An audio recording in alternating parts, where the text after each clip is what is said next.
Hello everyone. तो कैसे हैं आप लोग? उम्मीद है आप लोग काफी अच्छे होंगे। तो स्वागत है आपका हमारे यूट्यूब चैनल। सो फ्रेंड्स, आज हम आज के एक और नए वीडियो के साथ एक और नए लेक्चर से इसमें बात करने वाले क्लास 12 की हिस्ट्री का लेसन नंबर 3 जिसका नाम है बंधुत्व, जाति तथा वर्ग। ठीक है, फुल एक्सप्लेनेशन होने वाला है विथ नोट्स के साथ। तो मैं आप लोगों को जानकारी के लिए बता दूं कि इससे पहले कि हमने 2 चैप्टर वीडियो जो है एक्सप्लेन कर लिया है। अगर आप लोगों ने वो वीडियोस नहीं देखी है तो जल्दी से इस वीडियो को डिस्क्रिप्शन बॉक्स में जाए, वहां पर आपको उन सभी वीडियोस की वीडियो लिंक देखने को मिल जाएगी। पहले उन वीडियोस को देखिए, उसके बाद आपको आगे बढ़ना चाहिए, क्योंकि हिस्ट्री एक ऐसा सब्जेक्ट है जो कि सीरियल वाइज हमारा चलता रहता है। तो ज्यादा फॉर्म ना भरते हुए स्टार्ट करते हैं आज का टॉपिक।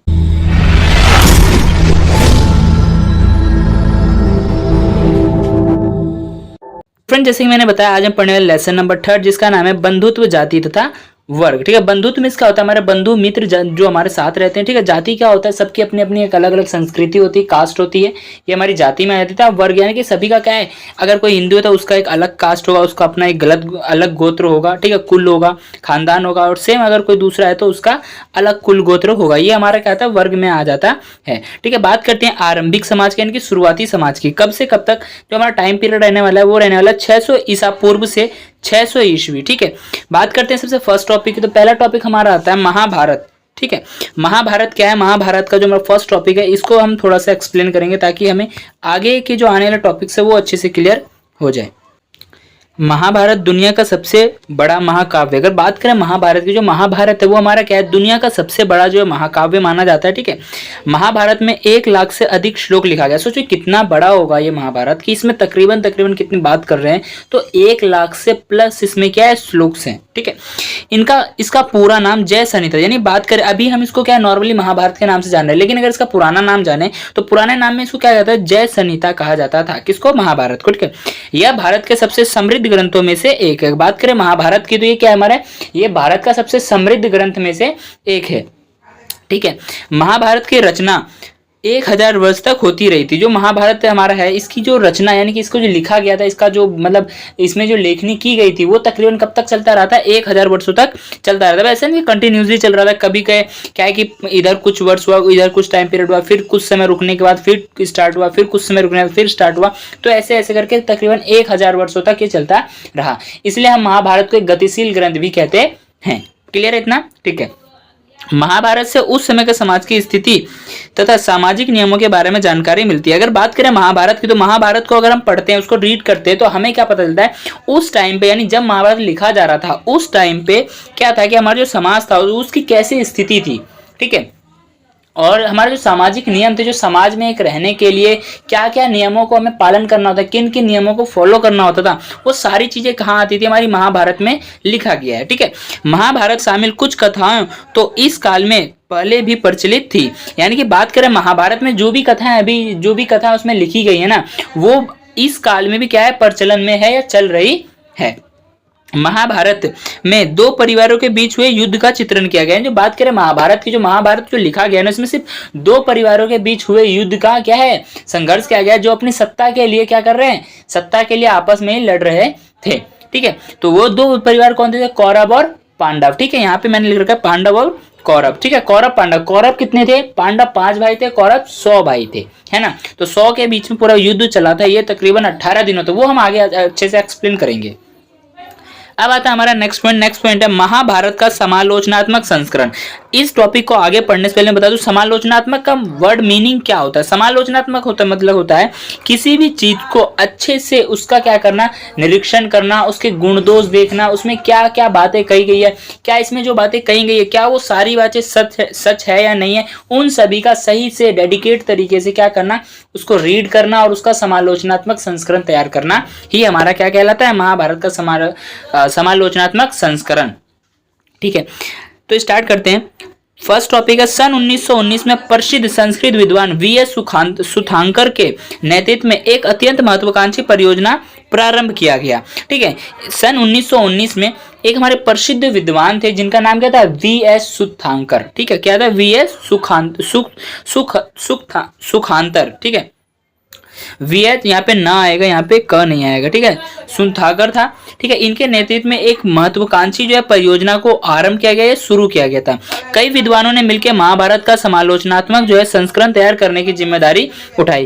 देखो ये जो इतना बड़ा महाकाव्य था, इस सभी को इकट्ठा करना, उसमें फिर उसकी जांच परख करना, पढ़ना, टीच करना और उसमें सही गलत को ढूंढना, ये एक के बस की बात नहीं थी। तो क्या क्या बहुत सारे विद्वानों ने मिलकर, कई विद्वानों ने मिलकर के क्या किया, इसका समालोचनात्मक संस्करण करना शुरू करने की जिम्मेदारी उठाई। बात करें समालोचनात्मक का तो क्या होता है, गहरे तरीके से अध्ययन करना, ठीक है। इसके गुण दोष को देखना प्लस इसका निरीक्षण करना, क्या इसमें जो बातें कही गई क्या वो सत्य है या नहीं है। इतना क्लियर हुआ, ठीक है। नेक्स्ट पॉइंट हमारा, शुरुआत में देश के अलग अलग भागों से कई लिपियों में लिखी गई महाभारत की सांस्कृतिक पांडुलिपियों को जमा किया गया। देखो जो हमारी शुरुआती की बात करें तो इसमें क्या था, अलग अलग जगहों से हमें क्या है, सारी लिपियों सभी भागों को उठाया। किसके भागों को, महाभारत के भागों को जो लिखा गया था। और जब वो अलग अलग देश जगह से उठाया, अलग अलग राज्य से उठाया, तो अलग अलग लोगों ने लिखा। तो अलग अलग लोगों ने लिखा तो सबने क्या किया, अपनी अपनी एक अलग अलग भाषा में लिखा। प्लस ये टाइम पीरियड के साथ चलता है, तो किसी ने अपभ्रंश भाषा में लिखा, किसी ने किसी भाषा में लिखा, किसी ने किसी, यानी हर किसी ने अलग अलग भाषा में लिखा। तो उन सबको ले करके उन सबका क्या किया, इकट्ठा किया गया और पांडुलिपियों को जमा करके महाभारत की संस्कृत पांडुलिपियों को जमा किया गया। किसकी, संस्कृत पांडुलिपियों को जमा किया गया, ठीक है। पांडुलिपियां जो थी वो हस्तलिखित होती थी। जो पहले देखो, आज क्या, पहले प्रिंट, आज प्रिंट है, कोई भी चीज डाल दो उसकी 1000 कॉपी 100 कॉपी बनानी तुरंत बन जाएगी। लेकिन पहले क्या था, किसी भी चीज को लिखने के लिए हाथों का इस्तेमाल किया था, हाथों से लिखा जाता था। जो पांडुलिपि जो होती थी वो क्या होती थी, हस्तलिखित होती थी या हस्तलिखित लेख होता था, जिसे किस पे लिखा जाता, या तो ताड़ के पत्तों पे लिखा जाता था, या फिर एक खाना खाने वाला एक भोजपात्र आता है, यानी पत्ता आता है, जिसके ऊपर उसको लिखा जाता है, उक्रेत किया जाता था। इतना क्लियर हुआ, ठीक है। सभी विद्वानों ने पांडुलिपियों का अध्ययन बड़ी ही गहनता से किया। जितने भी विद्वान थे सभी ने क्या किया, उसमें हर एक चीज को अच्छे से पढ़ा और प्लस देखा कि क्या किसमें क्या सेम है, क्या इसमें ये बातें सेम है, इसमें ये बातें सेम है। जो जो उन्हें लगा कि ये चीज उठाने की चीजें हैं, ये इसमें सेम है, ये सही है, तो क्योंकि देखो जो सही गलत चीजें हैं वो बढ़ा चढ़ा के भी लिखा जाता है। प्लस कोई भी अगर राजा शासक लिखवाता है तो क्या करता है, वो कर देता है कि उसमें कुछ अलग अलग चीजें लिखवाता है अपनी सत्ता के बारे में, अपने राज्य के बारे में। लेकिन वहां पे जो चीजें सेम थी ना, उन सारी चीजों को क्या किया, इकट्ठा किया गया जो उसमें मेन टॉपिक था, यानी जो बार बार रिपीट हुआ हो बाकियों में भी, उनको क्या किया, उनको जमा किया गया। उन से लोगों को चुना जो तकरीबन सभी पांडुलिपियों में पाया गया, जो मैंने एक्सप्लेन कर दिया। उनका प्रकाशन 13,000 पन्नों में फैल गया। बात करें इसका, जो उन्होंने जो पूरा संस्करण करने का जो तैयार किया, तो उसका जो टोटल जो आया था, कितने पन्नों में आया, 13,000 पन्नों में फैल गया। अब इतने बड़े ग्रंथ को, इतने बड़े बुक्स को रखने के लिए क्या करना पड़ेगा, बहुत ज़्यादा टाइम लगेगा, उठाने में 5, 6, 10 किलो वजन हो जाएगा। तो इन्होंने क्या किया, इसको पार्ट्स में डिवाइड करने का फैसला किया, ठीक है। और इन्होंने कैसे ग्रंथ खंडों में बांट दिया। जैसे कि हमारी बुक जो है, हमारी 3 बुक है हिस्ट्री की, है ना, फर्स्ट भाग 1, भाग 2, भाग 3, ठीक है। फिलहाल तो इसमें ज़्यादा भी वजन नहीं है, लेकिन अलग अलग टॉपिक किया गया है अलग अलग टाइम पीरियड के अकॉर्डिंग, ठीक है। इस परियोजना को पूरा करने में लगभग कितना टाइम लग गया, 47 ईयर्स का टाइम लगा। यानी कि जो परियोजना था महाभारत का समालोचनात्मक संस्करण करने में, जो टोटल हमारा टाइम पीरियड लगा, वो कितना लगा, 47 साल का टाइम लगा। इतना क्लियर हुआ, ठीक है। अब आता है अब एव विवाह, ठीक है। बंधुत्व एव विवाह का मतलब क्या होता है, देखो विवाह करने के भी कई तरीके, लेकिन विवाह को जानने से पहले हम क्या करेंगे, इसमें जानेंगे परिवार के बारे में जानकारी, कि एक परिवार कैसे रहता था, क्या उनके नियम कानून थे। हम ज्यादातर घरेलू जीवन को सरलता से ही स्वीकार कर लेते हैं। बात करें कि घरेलू जीवन को तो हम ज्यादातर क्या करते हैं, कहीं भी बोलते हैं हाँ घरेलू जीवन है, स्वीकार कर लेते हैं। लेकिन सभी परिवार क्या है, एक जैसे नहीं होते, एक समान नहीं होते हैं। किसी में क्या होता है, किसी में 2 परिवार होते हैं, किसी में 3 होते हैं। अगर मैं एक एग्जांपल दूं, आप अपने घर में देख सकते हो, ठीक है, और एक पड़ोस में देख सकते हो। अगर आप अपने घर में देखो, आप 2 भाई हो, सामने वाले पड़ोस में क्या है, 3 भाई है, 4 भाई है, ऐसे हो सकते हैं, ठीक है। आपकी कल्चर, आपकी संस्कृति अलग है, उनकी कल्चर, उनकी संस्कृति अलग है, उनकी अलग मान्यता है, आपकी अलग मान्यता है, ठीक है। तो ये सारी चीजें क्या है, ये हमारे एक परिवार में ही गिनती होती है। परिवार में लोगों की गणना एक दूसरे से उनका रिश्ता और उनके क्रियाकलापों में ही भिन्नता होती है। ठीक है, जैसे कि मैंने आगे अभी बताया आपको, परिवार में एक दूसरे की गणना यानी संख्या अलग अलग हो सकती है। ठीक है, एक दूसरे से जो उनका रिश्ता है, किसी आपका अगर भाई है तो उसकी बहन हो सकती है, उसका बुए का बेटा हो सकता है, चाचा का बेटा हो सकता है, कुछ भी हो सकता है। ठीक है, तो क्या है, उसके रिश्ते में भी अलग अलग अखड़ापन देखने को मिल सकता है या भिन्नताएं देखने को मिल सकती है।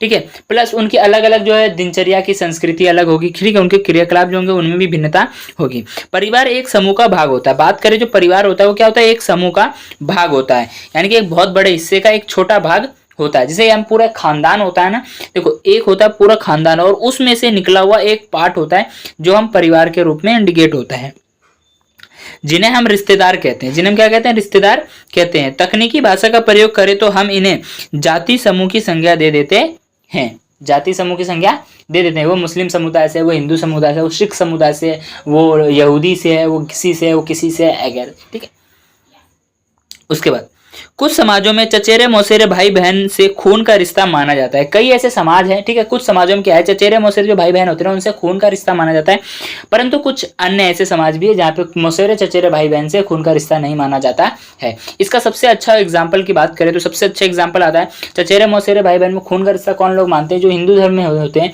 या हिंदू समाज है, उसमें क्या है, चचेरे मौसेरे भाई बहन की जो रिश्ता है उसमें खून का रिश्ता माना जाता है। परंतु अगर वही अपोजिट डायरेक्शन में अगर बात करें जो इस्लाम धर्म है उसमें क्या है, इस चीज को मान्यता नहीं गई है। ठीक है, बात करें हिंदू धर्म की, वापस से हिंदू धर्म पे आते हैं। यहाँ पे क्या है कि आपको अगर विवाह करना है किसी के साथ तो आपको क्या करना पड़ेगा, अपने गोत्र से, अपने कुल से बाहर जाना पड़ेगा। ठीक है, जब आप विवाह करने जाओगे तो आपको पंडित जी बुलाना पड़ेगा। पंडित जी क्या करेंगे, आपके गोत्र कुल को मैच करेंगे, प्लस सामने वाला जिससे आपका विवाह होने वाला उससे मैच करेंगे, ताकि कहीं आपका गोत्र कुल क्या है मैच ना हो जाए। ठीक है, क्या है, इसमें खून का रिश्ता माना जाता है इस वजह से। प्लस जो अगर यही हम अकॉर्डिंग टू डायरेक्शन अगर हम दूसरी डायरेक्शन में जाते हैं इस्लाम धर्म में, तो वहां पे क्या है, खाला की बेटी फूफा की बेटी से हम विवाह कर सकते हैं, बस क्या अपने परिवार में नहीं होती। जैसे अपनी कोई सगी बहन भाई हो उसके साथ में नहीं होते, यानी एक ही माँ बाप के बच्चे।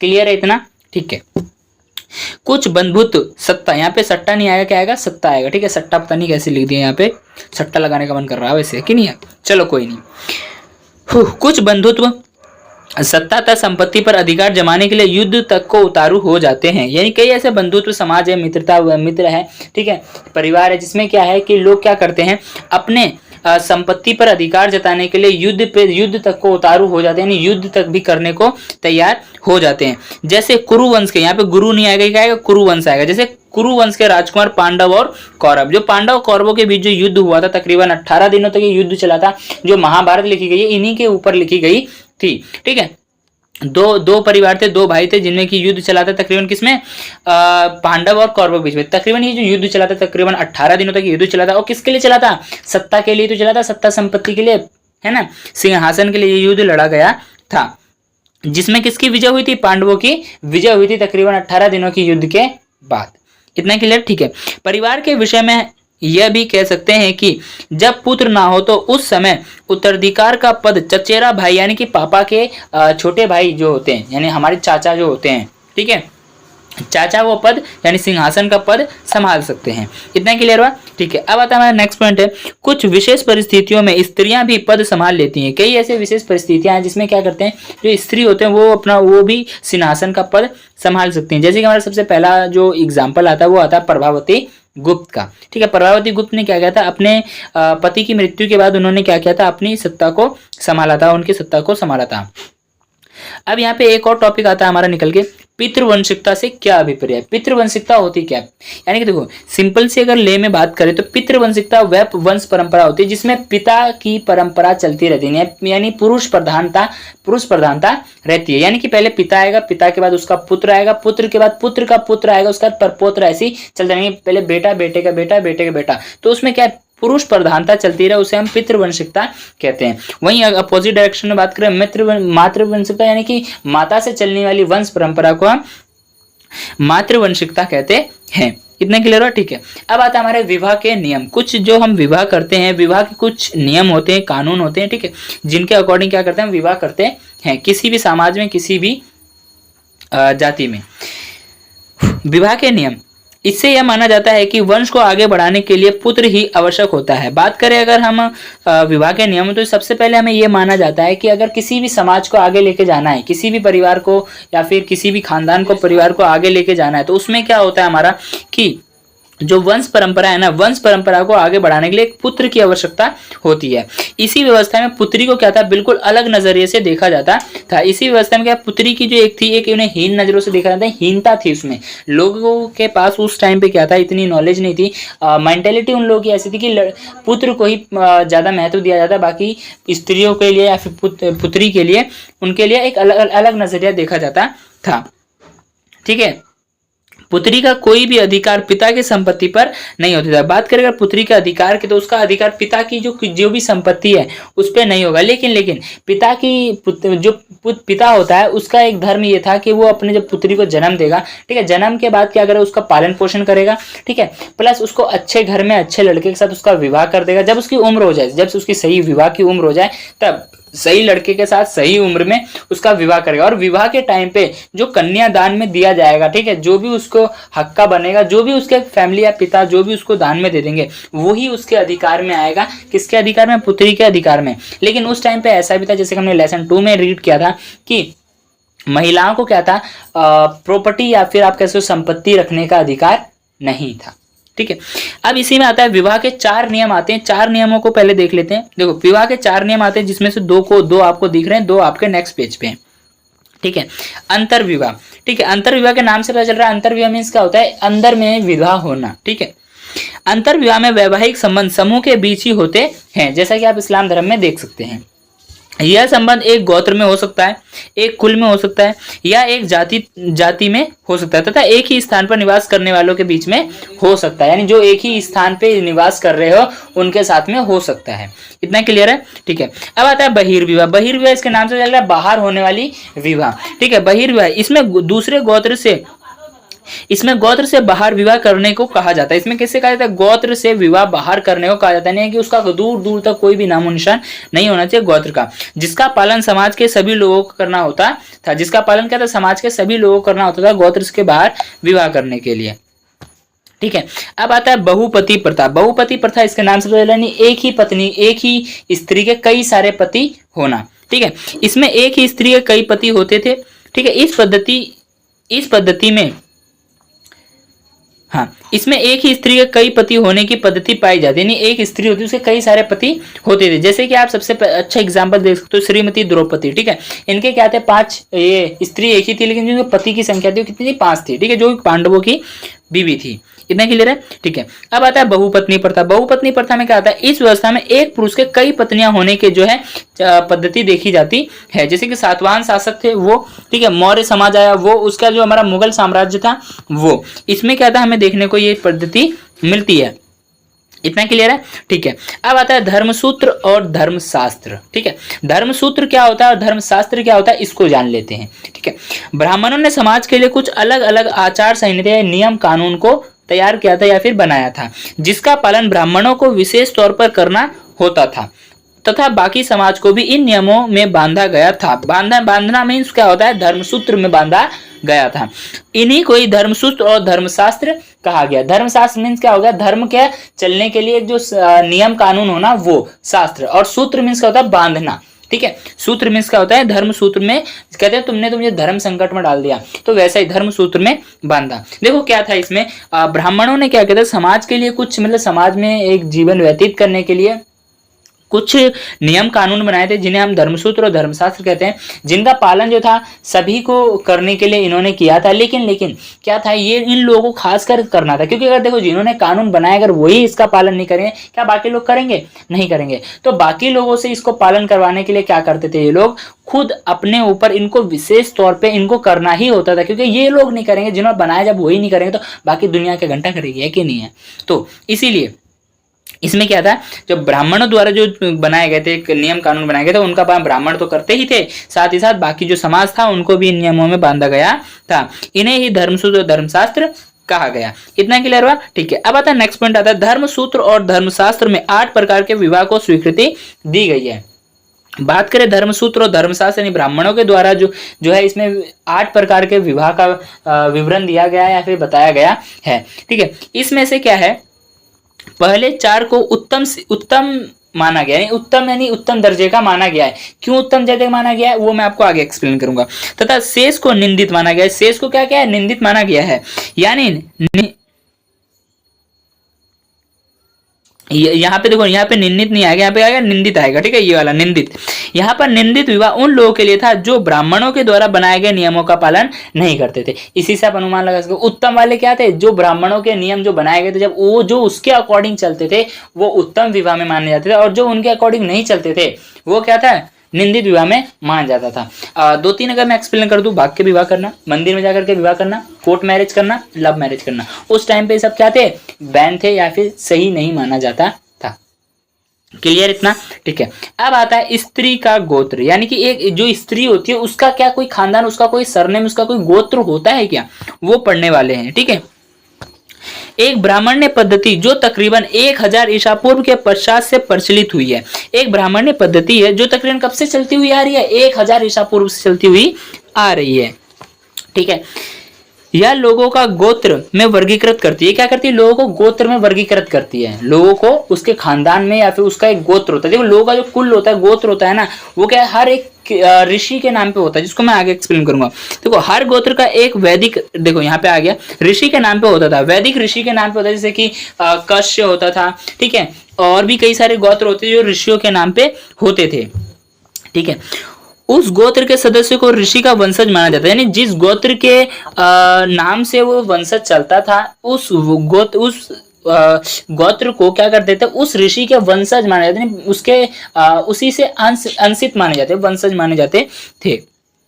ठीक है, गोत्र के 2 नियम महत्वपूर्ण थे। गोत्र के 2 नियम क्या थे, बहुत ज्यादा महत्वपूर्ण माने जाते थे। पहला नियम क्या था, विवाह के बाद कन्या को पिता की जगह पर पति के गोत्र का समझा जाता था। यानी कि पहला नियम में ये आता है कि जब किसी स्त्री का विवाह हो जाए तब वो पिता का गोत्र छोड़ करके अपने पति के गोत्र में जाएगी, तो उसे पिता का गोत्र का नाम मान करके किसके गोत्र का मानेंगे, पति के गोत्र का मानेंगे। और एक ही गोत्र के सदस्य आपस में विवाह संबंध स्थापित नहीं कर सकते हैं। यानी कि एक ही गोत्र, एक ही कुल के लोग क्या कर सकते हैं, आपस में वैवाहिक संबंध स्थापित नहीं कर सकते हैं। ठीक है, इन सभी नियमों का पालन कई स्थानों पर होते थे। इन सभी नियमों का स्थान जो पालन था कई स्थानों पर होते थे, कई स्थानों पर नहीं भी होते थे। कई स्थानों पर इनका पालन किया जाता था तो कई स्थानों पे नहीं भी किया जाता था। कुछ सातवाहन शासक बहुपत्नी प्रथा को मानते थे। कई ऐसे सातवाहन शासक थे, ठीक है, जो क्या करते थे, बहुपत्नी प्रथा को मानते थे, जो कि मुगलों की देन थी। ठीक है, जो कि पहले आए थे उनके, मुगलों की नहीं, ये स्टार्टिंग से चलता हुआ द्रौपदी के टाइम, द्रौपदी क्या थी, बहुपति प्रथा थी। हाँ, ये मुगलों और सातवाहन ये इन्हीं से चलती हुई आ रही है पद्धति। ठीक है, और सातवाहन शासकों से विवाह करने वाली रानियों के नाम का विश्लेषण इस बात की तरफ संकेत करता है कि, यानी कि कई ऐसे समुदाय थे, कई ऐसे स्थान थे, कई ऐसे समाज थे जो इन नियमों का पालन करते थे, कई ऐसे लोग थे जिनका पालन नहीं भी करते थे। ठीक है, इसी में कुछ हमारे सातवाहन शासक आते हैं जो क्या करते हैं, बहुपत्नी प्रथा को मानते थे, नहीं बहुत सारी पत्नियां रखते थे, एक पुरुष होता है उसकी कई सारी पत्नियां होती थी। ठीक है, जब हम जो सातवाहन शासक के जो विवाह करने वाली जो रानियां थी ना, जब उनके नाम का हम विश्लेषण करते हैं तो हम ये पाते हैं कि वो क्या कर रही हैं, अपने पति का गोत्र ना अपना करके क्या कर रही हैं, अपने पिता के ही गोत्र को अपनाई हुई है, जिनके नाम उनके गौतमी तथा वरिष्ठ गोत्रों के उद्भव से होता था, उनके पिता के गोत्र होते थे। ठीक है, उनका जो गौतमी या फिर उनका जो पुत्र था ना, वो क्या उनके पिता के गोत्र से ही होता था, पति का गोत्र उन्होंने नहीं अपनाया था, नहीं एक्सेप्ट किया था। क्लियर है? ठीक है, विवाह के पश्चात भी पति वंश के गोत्र को अपनाने की वजह उन्होंने पिता का गोत्र ही अपनाए रखा। यानी कि विवाह जब हो गया इन स्त्रियों का, तो इन्होंने अपने पति का गोत्र नहीं अपनाया, बल्कि किसका अपना के रखा, जो स्टार्टिंग से इन्होंने पिता का अपनाया हुआ था उसी को अपनाए हुए रखा। ठीक है, ऐसे भी कई बार देखा गया कि कई रानियां एक ही गोत्र से थी। ऐसे भी कई बार देखा गया जो रानियां थी वो एक ही गोत्र से थी, जो बहिर्विवाह पद्धति के बिल्कुल खिलाफ थी, जो बहिर्विवाह पद्धति के बिल्कुल खिलाफ थी। लोगों को क्या कहा गया था, तुम बहिर्विवाह में क्या था, अपने गोत्र कुल से बाहर विवाह करना। लेकिन इसमें क्या है कि ये जो रानियां थी ना, एक ही गोत्र से ताल्लुक रखती थी। इतना क्लियर हुआ, ठीक है। अब आता है हमारा नेक्स्ट पॉइंट, इसमें आता है क्या माताएं महत्वपूर्ण थी, क्या जो माँ थी वो महत्वपूर्ण थी, इसको हम यहाँ पे एक्सप्लेन करने वाले हैं, ठीक है। सातवाहन शासकों को उनके माता के नाम से जाना जाता था। बात करें सातवाहन शासकों की, तो इनको क्या कहते थे, अपने माता के नाम से जाना जाता है, क्योंकि ये क्या करते थे इस समय पे सातवाहन शासक में ऐसा था कि इन्होंने पिता की मतलब पिता के वंश को ना अपना करके, गोत्र को ना अपना करके, इन्होंने अपने माता के नाम का गोत्र को अपनाया था, ठीक है। इस तथ्य से ऐसा लगता है कि जो माताएं थी ना वो महत्वपूर्ण रही होंगी। इस तथ्य से हमें ऐसा लगता है कि जो माता थी वो महत्वपूर्ण रही होंगी। परंतु किसी भी नतीजे पर पहुंचने से पहले नहीं, कोई भी एक उसको मान लेने था कि ये ही होगा, ठीक है, ये मान लेने से पहले हमें इस बात का बहुत अच्छे से सावधानी पूर्वक परीक्षण या समझ लेना चाहिए क्या ये सही था, ठीक है। तो जो सातवाहन शासक थे ना, जो सातवाहन शासक थे, इनके अगर संदर्भ में हम ये पाते हैं कि सिंहासन का जो दावेदार होता था ना वो पितृवंशिकता ही थी, यानी कि पिता के वंशज ही आते थे, यानी पिता के बाद पुत्र, पुत्र के बाद पुत्र, पुत्र के बाद पुत्र। माताएं के लिए उसमें माताएं एक्सेप्टेड नहीं थी, ठीक है, माताएं जो थी उसमें नहीं एग्जिस्ट करती थी। इतना क्लियर हुआ, ठीक है। इसका मतलब ये था कि जो माताएं थी ना वो महत्वपूर्ण तो थी, ठीक है, क्योंकि जो सातवाहन शासक थे उन्होंने क्या किया, माताओं का एक गोत्र अपना के रखा है, उनके नाम से ही जाना जाता था, ठीक है। लेकिन किसी नतीजे पहुंचने पहले हमने ये देखा कि जो सिंहासन का जो दावेदार होता था ना वो पितृवंशिकता ही होती थी, यानी पिता का वंशज ही, यानी पिता का बेटा ही, पुत्र ही उसका जो है दावेदार रहेगा, यानी उसको आगे चलाएगा, ठीक है। अब आता है सामाजिक विषमता, यानी समाज में क्या भिन्नताएं हैं, क्या अलग अलग है, ठीक है। इसी में आता है सबसे गंदी चीज आती है वर्ण व्यवस्था के दायरे में और उसके परे, ठीक है। ये सबसे इस टॉपिक का सबसे बेकार जो कहते हैं ना, एक जिल्लत भरी टॉपिक वैसा है, ठीक है, जिसमें हम आते हैं वर्ण व्यवस्था के दायरे में और उसके परे। मार्मिक चित्रण इसमें किया गया है। देखो, वर्ण 4 प्रकार के थे, जो वर्ण थे ये 4 प्रकार के थे, ठीक है। ब्राह्मण, क्षत्रिय, वैश्य तथा शूद्र। यह नियम ब्राह्मणों द्वारा बनाए गए थे, ठीक है। ये जो वर्ण व्यवस्था थी ना, ये क्या थी, ये 4 प्रकार के थे। इसमें जो था कौन कौन से 4 थे, ब्राह्मण, क्षत्रिय, वैश्य तथा शूद्र, ठीक है। जिसमें ब्राह्मणों को खुद प्रथम दर्जा मिला हुआ था, जिसमें क्या था, ब्राह्मणों को क्या था, स्वयं उनको उत्तम यानी प्रथम दर्जा मिला हुआ था, ठीक है। यह एक दैव व्यवस्था थी। ये क्या थी, एक दैव व्यवस्था थी। लोगों ने ऐसा आडंबर फैला रखा था इन्होंने कि जो ब्राह्मण है ना, जो ब्राह्मण है इनका जन्म कहाँ हुआ है, इनका जो जन्म हुआ था ब्रह्मा जी के सिर से हुआ है, इसलिए इनको सबसे ऊपरी दर्जा दिया गया है। और जो क्षेत्र है इनका जो जन्म है, इनका जन्म कैसे हुआ है, इनकी भुजाओं से इनका जन्म हुआ है। और जो वैश्य है इनका जन्म कहाँ से हुआ है, जंघाओं से हुआ है। और जो शूद्र है इनका जन्म कहां से हुआ है, ब्रह्मा के चरणों से हुआ है, इसलिए जो शूद्र का था स्थान था वो सबसे नीचे रखा गया था। बाकी हम आगे पढ़ेंगे तो आपको अच्छे से क्लियर हो जाएगा कि इसमें क्या क्या हम देखने वाले हैं। और आखिर मैंने ये ऐसा क्यों कहा, ब्रह्मा के सिर से हुआ है, कंधों से हुआ है, भुजाओं से हुआ है, पैरों से हुआ है, क्यों कहा, वो आगे आपको एक्सप्लेन हो जाएगा जब मैं इसे रीड करूंगा आगे, ठीक है।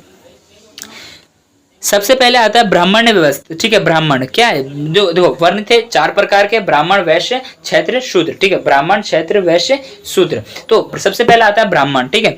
इनका कार्य अध्ययन करना, इनका कार्य क्या था, अध्ययन करना यानी पढ़ना, ठीक है।